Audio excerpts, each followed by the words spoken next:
जय गुरुजी, शुक्राना गुरुजी, अनंतम अनंतम शुक्राना गुरुजी, महाराज को कोटि कोटि शुक्राना। सभी संगत को भी जय गुरुजी। संगत जी, गुरुजी के ऐसे ही चमत्कारी सत्संग सुनते रहने के लिए सबसे पहले चैनल को सब्सक्राइब कर लें, लाइक कर लें, शेयर करना बिल्कुल ना भूलें। संगत जी, जो नई संगत अभी जुड़ रही है और पहली बार सत्संग सुन रही है, वो चैनल को ज़रूर सब्सक्राइब कर लें और संगत जी आने वाले सत्संग की न्यू नोटिफिकेशन आपको मिल जाएगी। संगत जी, बेल आइकन ज़रूर प्रेस कर लीजिएगा। और संगत जी, अगर आप सबका भी अपना कोई सत्संग है जो आप शेयर करना चाहते हैं हमारे चैनल पे, तो आप अपना सत्संग एक शांत वातावरण में बना के अपनी ऑडियो या वीडियो हमें व्हाट्सएप पर भेज दीजिए। संगत जी, नंबर हमारा डिस्क्रिप्शन बॉक्स में आपको मिल जाएगा। और संगत जी, अगर आप सबको ब्लेसिंग चाहिए तो ब्लेसिंग के लिए हमें व्हाट्सएप पे मैसेज कर लीजिएगा। और संगत जी, कमेंट बॉक्स में जय गुरुजी, शुक्राना गुरुजी लिखना बिल्कुल ना भूलिएगा। ज़्यादा से ज़्यादा शेयर कीजिएगा संगत जी। हमारा सत्संग आप सबको कैसा लगता है। और संगत जी, जो आंटी आज अपना सत्संग शेयर कर रही हैं, बहुत ही प्यारा सत्संग रहने वाला है आंटी का। तो हम आंटी से बोलेंगे कि वो अपना सत्संग शेयर करें आप सबके साथ। संगत जी, सत्संग ज़रूर सुनिएगा, क्योंकि आपके ऐसे कितने क्वेश्चन होते हैं जिनका आंसर आपको सत्संग के थ्रू मिल जाता है। तो कई संगत हमें कमेंट बॉक्स में पूछती हैं मैसेज करके कि आंटी, जो आप ये सत्संग हम सुनते हैं, जो हमें क्वेश्चन होते हैं हमारे मन में, उनका आंसर हमें मिलता है, तो क्या ये गुरुजी की तरफ से होता है? तो बिल्कुल ये गुरुजी का ही होता है कि वो आपको आंसर देते हैं कहीं ना कहीं, किसी न किसी सत्संग के जरिए। तो संगत जी, मिस बिल्कुल मत कीजिएगा, पूरा सत्संग सुनिएगा। जय गुरुजी, शुक्राना गुरुजी। आंटी, आप अपना सत्संग शेयर कीजिए। क्या उनके नज़ारे, एक एक रूप, एक एक उनका इशारा, और आँख बंद करके भी इशारे कर जाते हैं ना। सो देखो पीछे भी कितने इतने सुंदर, जैसे पता नहीं पूरी दुनिया ही कुछ और है। गुरु जी का फेस कितना छोटा लग रहा है, पर उनके हाथ कितने बड़े लग रहे हैं। तो देने वाले के हाथ तो इतने बड़े होने भी चाहिए ना। सो इतने अच्छे सुंदर गुरु जी हैं, इतने प्यारे से, अगर आपका मन करता तो आप जाके उनके गाल भी खींच सकते हो, ठीक है ना। एंड यू कैन उनका मत्था भी टेको, उनको अपना बना लो, है ना। अपना बनाते जब बोलो गुरुजी हम आपके हैं, आप हमारे हो, से आप कोई मुकाबला, हम टेलिंग यू, और कोई हो ना हो, वो आपके, आप उनके, खत्म। फिर दुनिया में कोई स्ट्रेस ही नहीं रहेगा, कोई मेरे पूछता नहीं, कोई मेरे का ये काम नहीं कर रहा, मैंने इतना किया, इसने मेरे साथ कुछ नहीं किया। तो वो एक्सपेक्टेशन ही खत्म हो जाती है, क्योंकि वो लेवल ही अलग हो जाता है। तो इसलिए कभी दुखी नहीं होते, हाय मेरा तो कुछ नहीं होया, उनने मैंने पूछा नहीं, मैंने बुलाया नहीं, शादी ते नहीं बुलाया, मैंने बर्थडे ते नहीं बुलाया, ये वो है। तो हम तो ये सोचते ना बुलाए तो अच्छा है ना, जाने का मन ही नहीं करता कहीं पे। तो बस सत्संग में आओ, गुरु जी से जुड़ो, सबसे हंस खेल के मिलो, प्यार से रहो और पॉजिटिविटी लेके जाओ, ठीक है। सो जय गुरु जी। मुस्कुरा रहोगे सारे, जय गुरु जी, है ना, और खुश रहोगे, और गुरु जी को प्यार करोगे बहुत सारा, बहुत सारा। Very good. इतनी बड़ी लड़की सी है, कितना अंदर से प्यार करोगे, अंदर से अंदर से आना चाहिए, एकदम आवाज में कशिश होनी चाहिए, दूसरा बंदा सुने यार ये ज्यादा प्यार करने लगे, मैं भी ज्यादा करूँ। ये वाला कंपटीशन बहुत हेल्दी है और बहुत अच्छा है कि वो प्यार कर रहे हैं ना गुरु जी से, यार गुरु जी मेरे अंदर थोड़ी कमी रहेगी, थोड़ा और जोश लाता हूँ या लाती हूँ, तो बोला अच्छा गुरु जी आज तो बस हो गई हमारे, आज तो आप किधर जा ही नहीं सकते, वो क्या कहते हैं ना, पैर ही पकड़ लो जोर से, I'm telling you, जा ही नहीं सकते, छठो यार इनको नहीं छोड़ेंगे, तो ऐसे पकड़ के रखो, भाव ऐसा लेके आओगे तो आप ये सच में पाओगे कि वो कहेंगे यार हमारा, गुरु जी कहेंगे मेरा भी ਤੁਹਾਡੇ बिना दिल नहीं लगता। जिस दिन वो कह दिया उन्होंने कि हम कहते कि हमारा आपके बिना दिल नहीं लगता, जिस दिन वो कह दे आपको महसूस होगा, जिस दिन वो कह दे कि मेरा भी ਤੁਹਾਡੇ बिना दिल नहीं लगता यार, हमारे ठीक है, तब समझ लो कि बस ये जन्म हमारा साथ। बाकी तो वही लिस्ट लेके रह आते हो, पॉकेट में लेके आते हो, दिलों में लगा के बैठ जाते, 1 2 3 काम नहीं हुआ, ये नहीं हुआ, वो नहीं हुआ, इतनी प्रॉब्लम्स है, कभी कुछ हो गया कभी कुछ हो गया। ऐसा नहीं कि हमारी लाइफ में प्रॉब्लम्स नहीं है, कभी मैं सोची इतनी सारी ढेर है, फिर सोचती हूँ ठीक है, एक बॉक्स खोला है, ये प्रॉब्लम सॉल्व, अच्छा वो आगे ये भी सॉर्ट आउट हो गई, ये भी सॉर्ट, मतलब आ रही है और जा रही है। सो ऐसी जीवन, थैंक यू गुरु जी कि आपने हमें जोड़े रखा है, एंड थैंक यू गुरु जी कि हमारे चेहरों की मुस्कुराहट है और इतना प्यार देने के लिए। सो ऐसे कि आज मस्तियां मारेंगे हम, है ना, बहुत दिन हो गए, नहीं एग्जैक्टली। बहुत दिन हो गए, आज बहुत ही ज्यादा दिन हो गए, है ना।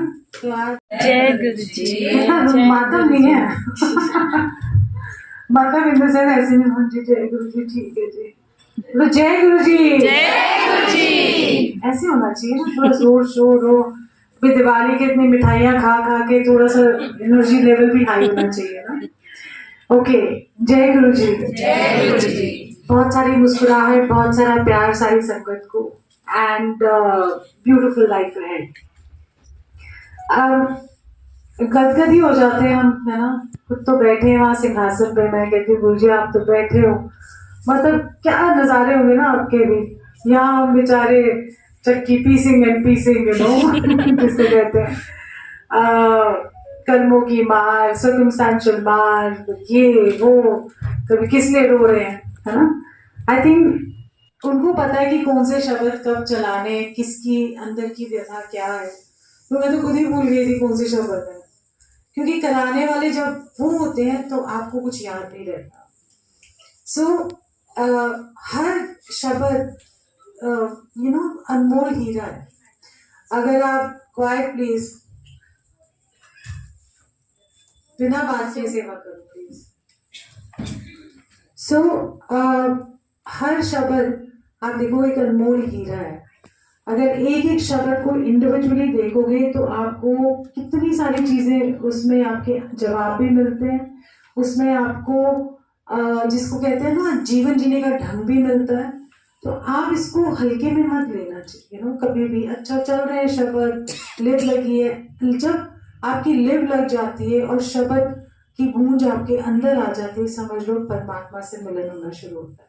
बीच में आपको अलग अलग तरह के ख्याल भी आएंगे, आपकी प्रॉब्लम्स के ख्याल भी आएंगे, और जिसको कहते हैं दुनिया भर के थॉट्स आ जाएंगे। कभी कोई आपके ख्याल में आ जाएगा, कभी कोई प्रॉब्लम ख्याल में आ जाएगी, आने दो, कोई बात नहीं, बिकॉज वो भी एक आपके मन की बात कहने की है, यू नो। सब कहते हैं ध्यान में शून्य हो जाना चाहिए, पर अगर आपके ये थॉट्स आते भी हैं तो उनको आने दो, क्योंकि वो निकल रहे हैं, ये नहीं कि वो आपके अंदर समा रहे हैं, वो आपके सिस्टम से बाहर जा रहे हैं। और बेस्ट क्या है कि गुरुजी के चरणों में आप ये सारी चीजें अपने जो भी आ रहे हैं, नेगेटिव थॉट्स, पॉजिटिव थॉट्स, कुछ भी आ रहे हैं, वो सारे गुरुजी के चरणों में जिसको कहते हैं ना अर्पित कर देते हैं, समा जाते हैं। सो आप हल्के हो जाते हो और बेटर आपको लगता है। और परमात्मा कहीं भी किसी रूप में, गुरुजी कभी भी कैसे भी आपका क्या कहते हैं ना भाव चेक करते हैं। सो भाव प्रधान है हमेशा, प्लीज बात ना करो ना। और भाव प्रधान है। मैं आपको एक छोटा सा वाक्य सुनाती हूँ। आई थिंक ये है, I think almost a year back की बात है। तो कुछ मेरे साथी थे, तो हम 2-3 जने, उन्हें कहा कि हमने यू नो कैफे खोलने से पहले वृंदावन भी जाना है, क्योंकि उनका जो एक ग्रुप, उनका जो परिवार है वो बहुत मानता है।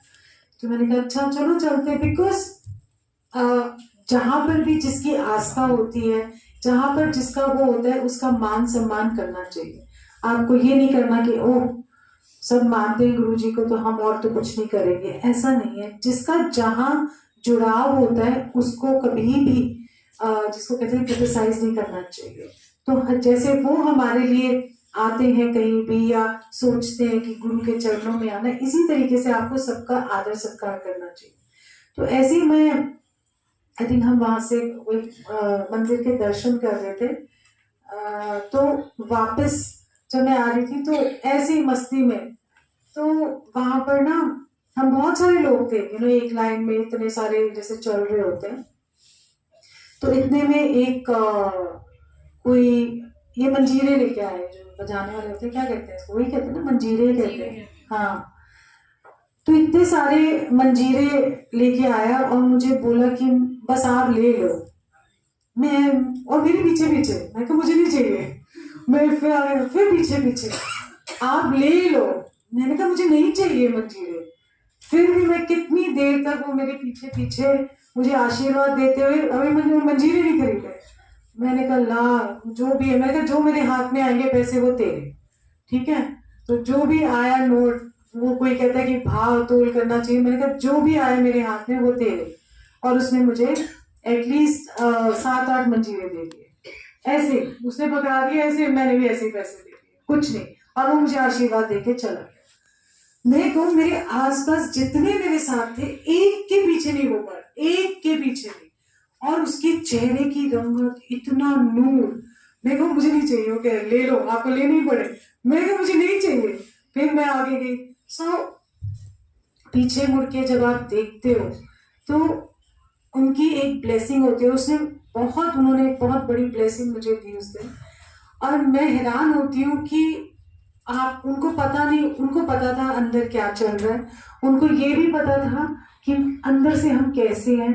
और वो सारी बात उन्होंने आशीर्वाद देते टाइम 4 बातें बता दी। और मैं हक्की बक्की पीछे मुड़ के देखा था, और क्या नूर, यू नो। सो कब वो आ जाए, कब किस रूप में आपका भाव चेक कर ले। आप मना करते रह गए और वो भी हटी, इन्हें दे नहीं रहे, यही देने को ही दे रहे हैं। तो वहां पर जो भी बांटने होते हैं, इधर उधर बांटे। और फिर हमने कहा, फिर बाद में याद आया अपने तो हमारे को दरबार में भी तो चाहिए होते हैं ना मंजीरे। सो हर ये भी ब्लेसिंग है। मेरा कहने का भाव ये है कि कब कौन किस रूप में मिल जाए आपको पता नहीं है। तो अपने जो बोल होते हैं ना, चाहे गुरुजी कहते थे कोई भी मांगने वाला है, ठीक है, अगर आपको नहीं बोला पर कौड़े बोल मत बोलो, हाथ जोड़ लो, कुछ भी कर लो, यू नो, पर आप कौड़े बोल मत बोलो उसको।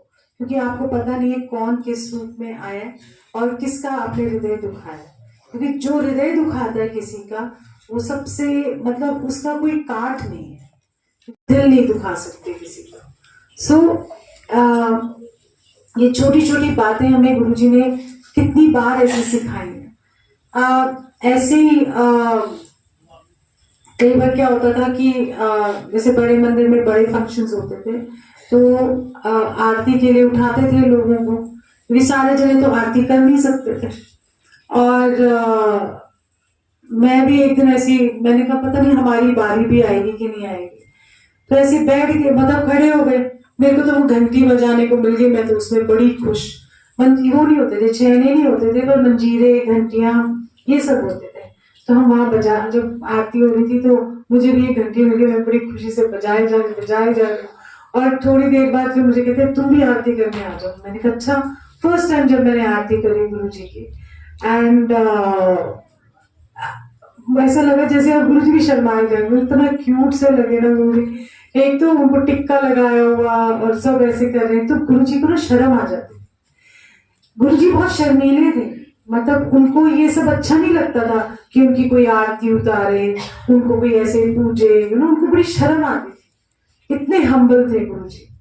एंड ऐसे फिर उसके बाद तो मतलब कभी रोक नहीं हुई, जितनी बार भी बड़े फंक्शंस हुए इतनी बार आरती करने को मिली, चाहे मैं पीछे खड़ी होती थी। मैं कहा कोई बात नहीं, बाकी कर लेंगे, वहां से बुला के लेके जाते थे। सो जब आपके मन का भाव साफ हो तो गुरु अपने आप आपसे कोई भी सेवा है वो करवा लेगा। और सेवा के मायने क्या होते थे कि 1 हफ्ता पहले गुरु जी मंदिर खोल देते थे और बोलते थे जिसको सेवा करने का मन है वो साफ सफाई आके करे। मेरे को तो कभी जिंदगी में सेवा का एस भी नहीं पता, सच्ची बता रही हूँ ना। मेरे को बोला भी जाता था, मुझे कौन सेवा करे क्या है, मैं नहीं जानती। और सच में भाव ही नहीं था वो वाली सेवा का कि ऐसे जाके सफाई करनी है, ये करना है, वो करना है। गुरुजी से मुझे लगता है सिर्फ गुरुजी से प्यार करना ही सब कुछ है, यू नो। और ये नहीं पता था कि उन्होंने जब सेवा लेनी होगी तभी वो लेंगे, ठीक है। सो जब गुरुजी ने चोला छोड़ा उसके बाद तब उन्होंने फिर दबा के सेवा की। और मैं कहती हूँ ऐसी सेवा, यू नो, चाहे मंदिर की सेवा हो, चाहे वो कोने साफ करने हो, चाहे वॉशरूम साफ करना, और वॉशरूम की सेवा, जो वॉशरूम साफ करने की सेवा सबसे उत्तम सेवा। समझ आई? क्यों? क्योंकि आपके अंदर की ईगो खत्म होती है। झूठे बर्तन साफ करना, इसमें भी आपकी मन की मैल खत्म होती है। तो क्यों? क्योंकि आप कितने ही बड़े कुछ ना हो, पर आप कोई भी सेवा में अगर ये सेवा कर लोगे तो कभी भी जिंदगी में वो ईगो, वो ईर्ष्या, वो मैल सब खत्म होनी शुरू हो जाती है। सो ये उत्तम, सबसे उत्तम सेवा है। सबको लगता है बड़े मंदिर में, बड़े हॉल में करेंगे, बैज लगा के दिखाएंगे कि हम सेवा कर रहे हैं। गुरु जी कहते थे जो सबसे पीछे होता है, जो पार्किंग में होता है, जो कहीं पीछे छुप के सेवा करता है, पहली ब्लेसिंग्स उसकी, बाकी फिर अंदर। बाकी तो अपना सत्संग के आई एम सिटिंग हियर और मतलब लगा के बैठ जाते हैं।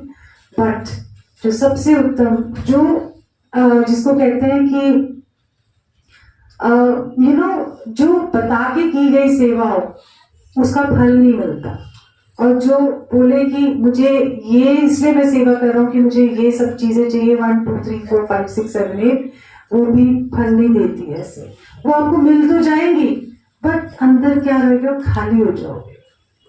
आप देखो कि आपको, जैसे आज हमने शब्द में भी सुना कि माटी के पुत्र, जो हमने सुना कि आपको पैसा तो मिल जाता है, काम धाम मिल जाता है, जो आपकी इच्छा है वो तो मिल जाता है, आपको बड़ा अच्छा लगता है, फिर आप परमात्मा को भूल जाते हो, पक्की बात है, क्योंकि उसकी चमक धमक में आप कहीं खो जाते हो। और जब वो चीजें चली जाती है तो रोना पिटना शुरू हो जाते हो, लो जी परमात्मा ने हमारे साथ ऐसे कर दिया, गुरु जी ने हमारे साथ ऐसे कर दिया। और जब लहर बहर होती है तो कहते कि हम हमारे अच्छे कर्म होंगे, और गुरु जी का क्या कहते, 2 चीजें ऐड कर देते हो। और जब बहुत सारी प्रॉब्लम्स आ जाती है तो अपने कर्म पे नहीं करते, आप बोलते सारे गुरु जी की फॉल्ट है। सिंपल सी बात है। तो क्रेडिट लेना है तो 2 तरफा हो जाता है, और जब उनको डिस्क्रेडिट करना होता है तो सिर्फ उन्हीं को करते हो, अपने आप को नहीं। सो जिस चीज के लिए हम पैदा हुए हैं, जिस चीज के लिए हमें इधर भेजा गया है, एटलीस्ट थोड़ा वक्त निकाल के कुछ भी कर लो, घर में सब काम कर लो, सब कुछ कर लो, बट मन ही मन अपने गुरु को जरूर याद करो। क्यों? आपको जरूरी नहीं है कि आसन लगा के बैठना है, जोत जला के बैठनी है, ऐसा कुछ नहीं है। बस 2 मिनट आंखें बंद करके उनको दिल से याद कर लो बस, और उनको बोलो कि मैं आपसे बेइंतहा प्यार करती हूँ या करता हूँ गुरु जी। क्योंकि जब वो प्यार आपके अंदर से निकलेगा ना, वो एक सच्चा और सुच्चा मूर्ति होगा।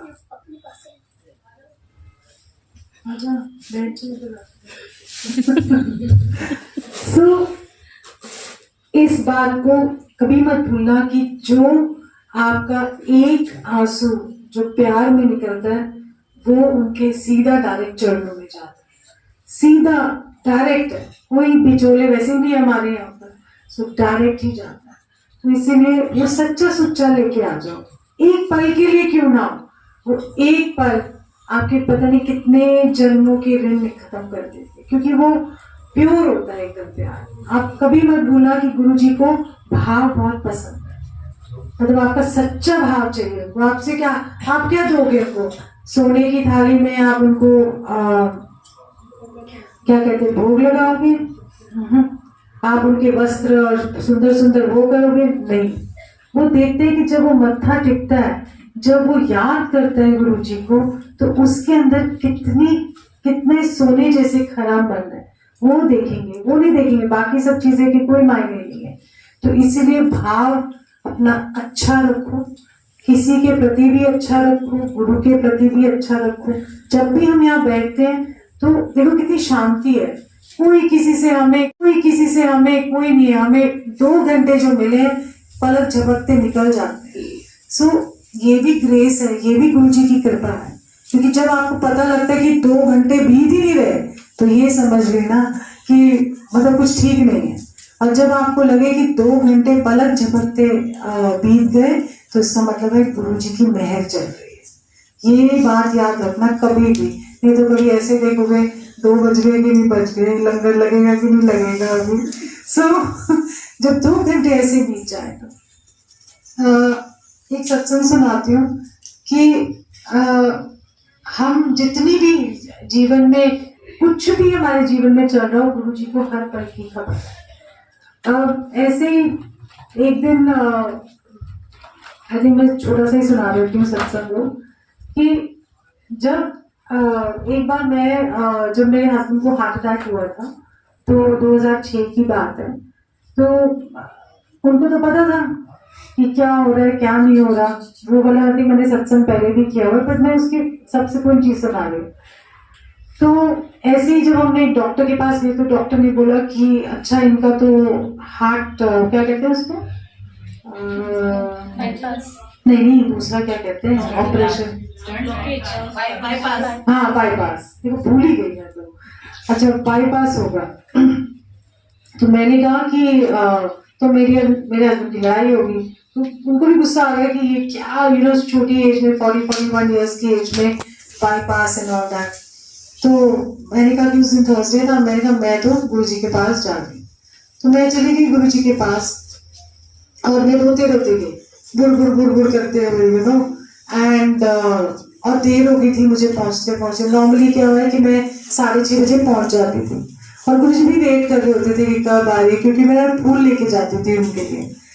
3 मालाएं होती थी एक गुलाब की और 2 वाइट, और मैं तो अपनी मस्ती में ले जाती थी और उनको जो भी उन्होंने अंदर से जो बात कही तो मैं फटाफट लेके, देर हो गई और वो आसन पे बैठ गई, क्योंकि आसन पे बैठने से पहले मैं लगा देती थी। और मुझे इतना बुरा लगा उस दिन कि मैंने कहा मैं तो इतनी देर हो गई बुड़ एनीवे। मैं रास्ते में सोचती आ रही थी कि गुरुजी आज ना मेरा मन ना बड़ा उदास है, तो आप ना मुझे अपने चरणों में बिठा लेना, मुझे पता नहीं आज जगह मिलेगी कि नहीं मिलेगी। तो जैसे मैं चलती आई और जैसे ही मैं वहां पहुंची तो गुरुजी के बिल्कुल चरणों के सामने एक जगह खाली थी, बाकी सब हाउसफुल। मैं तो वहां जाकर टिक गई और वो उदासी कहाँ चली गई। उस दिन गुरुजी ने इतना प्यार दिया कि मैं ना ये कहते ना कान ईयर टू ईयर मुस्कुराती। तो वो जानते हैं आपके मन, आप जो बोलते हुए जाते हो ना उनको पता होता है। तो वैसे ही वो आज वैसे ही उन्होंने फिर आज किया। और उस दिन इतना प्यार दिया, इतनी सारे हैंडशेक किए मेरे साथ। तो मैंने कहा आज तो बस हम तो तर गए, ये जन्म हमारा सफल हो गया सो ये मत सोचना कि आपकी बात नहीं जानते हो आप भी। आज भी मैं प्रैक्टिकल एग्जाम्पल है, आज मैं मन में सोच रही थी कि आज वृंदावन की बेटी का बर्थडे है, ठीक है, चुटकी सी 1 साल की हो जाएगी। सो मेरे मन में ये था कि आज ना वो चाय का भोग लगा दे, ऐसे मन में आ गया रमन के लिए। और मैं चुपचाप बैठ गई, मैंने कहा पूजा को बोलती उससे भोग लगाई। पता क्या है, मन की एक बात है, वो अपने आप ही पूजा ने उसको बोला कि आज चाय का भोग वही लगाई, वही हुआ। सो सुनवाई है। आप ये मत सोचना कि गुरुजी सुनते नहीं है, गुरुजी बहुत अच्छे से सुनते हैं और आपको बताते भी बहुत कुछ है। बट आप क्या करते हो, आप अपना दिमाग ज्यादा लगाते हो। सुन लिया करो कभी कभी उसके लिए जो भी चीजें, इवन शब्द में भी आप सुनोगे ना तो शब्द में आपको सारे आंसर्स मिल जाएंगे। और गुरुजी से प्यार करना बहुत सारा, और एक एक शब्द जो भी चलते हैं गुरबानी शब्द जो है ये गुरु की बानी है और इनको ये एक अनमोल रतन है, तो इनको संभाल के रखो। आप जो भी आज सुनोगे, जो भी जहाँ सुनते हो और जो आपके दिल में लग जाती है, तो वो एक लाइन भी जब आपके दिल में समा जाती है तो वो सोचो कि परमात्मा तक पहुंच जाती है। तो ये मत सोचना कि उनको कुछ नहीं पता लगता, बहुत कुछ पता लगता है, पर वो टाइम टू टाइम बताएंगे आपको, ठीक है। सो मुस्कुराओगे, बस तो बहुत सीरियसली सुन रहे थे, मेरे को भी स्ट्रेस हो गया मैं बहुत ज्यादा सीरियस हो गई। हाँ